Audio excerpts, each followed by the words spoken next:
sangre y toda esta serie de asuntos, pues eran considerados como raros y diferentes mitos y leyendas. Ahora, por edicto imperial, quedan bajo la protección del reino, del imperio, pero a un costo. En el año 321, en marzo, se establece el edicto donde los cristianos tienen que guardar el domingo, aun cuando están guardando el sábado. Es entonces de forma oficial lo que el proceso de asimilación, el prejuicio antisemita y el acomodo ahora tienen el sello imperial. Y es desde entonces que oficialmente comienza a observarse el domingo en las iglesias cristianas. Los argumentos para oficializar la observancia del domingo eran buscando la unidad política y religiosa dentro del imperio. Así que se vieron en la obligación de desarrollar una especie de sincretismo religioso para que hubiera uniformidad en todo el imperio al querer adorar a Dios. Al principio fueron leyes laborales, donde se buscaba el descanso del trabajador, donde se buscaba que estuviera con su familia, que no continuara una labor ininterrumpida. Pero se usaron también argumentos teológicos a través del tiempo. La Iglesia apeló no solamente a la tradición, sino a la Biblia. Se usaron los libros deuterocanónicos que no habían entrado justamente en el canon judío, el canon hebreo, para sostener la observancia del domingo como el verdadero día de reposo y adoración. En la Biblia, lo que sí se anuncia es que proféticamente iba a haber un intento humano por cambiar los tiempos de Dios y la ley de Dios. En el Nuevo Testamento aparece en 2 de Tesalonicenses capítulo 2, versículos 3 y 4. Pablo lo denuncia. Y en el Antiguo Testamento aparece en el libro de Daniel, en el capítulo 7, en el versículo 25. Nosotros, los estudiosos bíblicos, inferimos, por lo tanto, que ese es el anuncio profético que hay para el cambio del sábado al domingo, saliéndose de lo que es la voluntad de Dios.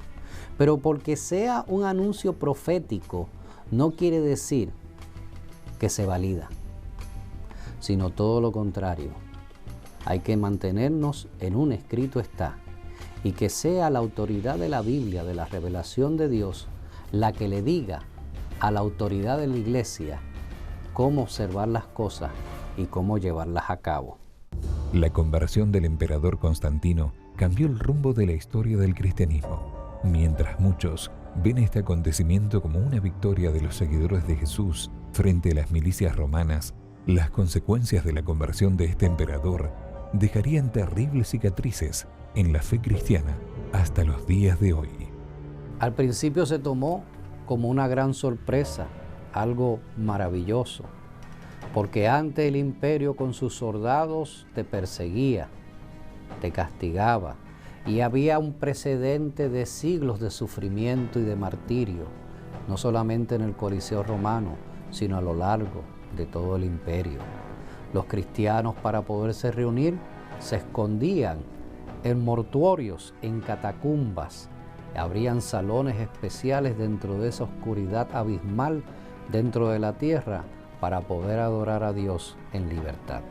Ahora de repente, el emperador decide oficializar la religión cristiana y darle un día con todas las ventajas que eso trae. Lo que antes perseguían al pueblo, ahora los escoltaban. El imperio que antes los castigaba, ahora los ensalzaba.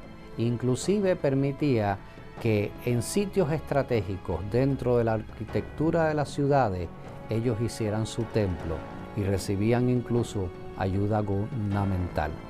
Nosotros vemos que la iglesia cristiana dejó de enriquecerse de las tradiciones judías Ese sentimiento antisemita hizo que ellos se desligaran de todo lo que tiene que ver con la riqueza tradicional del judaísmo, dentro del cual el cristianismo había nacido.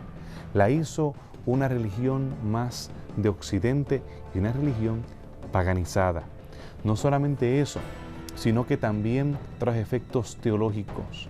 Tuvo que haber una teología para justificar la observancia del domingo, ya sea como el octavo día, la resurrección, el hecho de que se esperaba la segunda venida de Jesús, y esa esperanza escatológica estaba entonces centrándose en el domingo. Esto perjudicó a la iglesia, porque empezó a desarrollarse toda una teología elitista en cuanto a la práctica de la adoración. Empezaron a distanciar al pueblo de lo que son las actividades de la liturgia, y poco a poco fueron solamente un grupo de religiosos quienes tenían el control y, por decirlo así, el monopolio de la liturgia, mientras que la mayoría del pueblo no tenía participación. Así que vemos un proceso en el cual la iglesia perdió mucho al ellos desligarse de la identidad judía y cristiana del sábado, entrando así en las tinieblas que la van a caracterizar durante los próximos siglos de la época medieval, mientras la iglesia de Occidente tuvo control casi absoluto de las ideas, de la práctica, del ritual y de la forma en que los cristianos se acercaban a Dios al tener que usar un sustituto para ellos poder acercarse al cielo.